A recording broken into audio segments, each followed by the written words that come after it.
Доброго времени суток. Очередной нож сделали. Нужно можно на выбор будет. Здесь либо такие вот, это вот там можжевельник, внутри цельная деревяшка, бычьим хвостом обтянут. Тут много про них на канале. Это вот ножны из алюминиевой трубы, внутри тоже можжевеловая вставочка.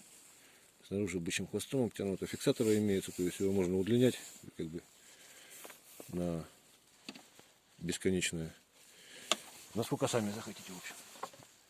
Вот, в общем, на выбор можно такие ножны и покажу, то есть как сам нож. 9 хорез, ручной ковки, все. Электромолота не видел. Видно, как режет порог лося. Стружку снимает.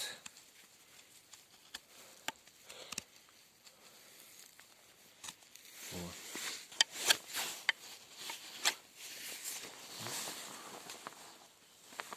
Вот. Кожа такая старая, сухая уже, застывшая. Тоже покажу, то есть режет как. Вообще без проблем. Волосы. Видно, да? То же самое все. Легко. Так. Ну и весом условия договора. Испытаем.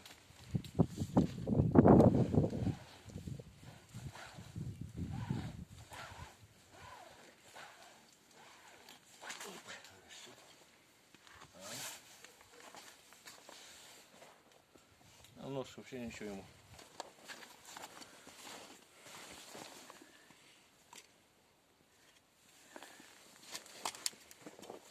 Так вот стало. Покажи. Поближе. Поближе, подальше. Уйди, Вильня, уйди, не мешай. Он если идет сюда. Видно, да, примерно как? Ну, такой вот крепенький ножик. Я думаю, его можно даже вот, ну, в трубу такую уже сделать, как вот нож копье будет. Выдержит он любые испытания. Режет, сами видели как. В общем, всего доброго.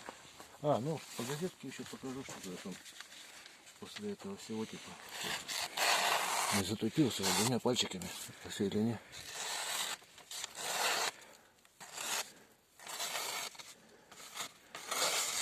Тоненькая лапшичка вообще снимает вообще без проблем. В общем, всего доброго. Тут упрочнительное колечко, это оно не больше, кольцо из кожи, оно стягивает и упрочняет сильно. В общем, всего доброго, до свидания.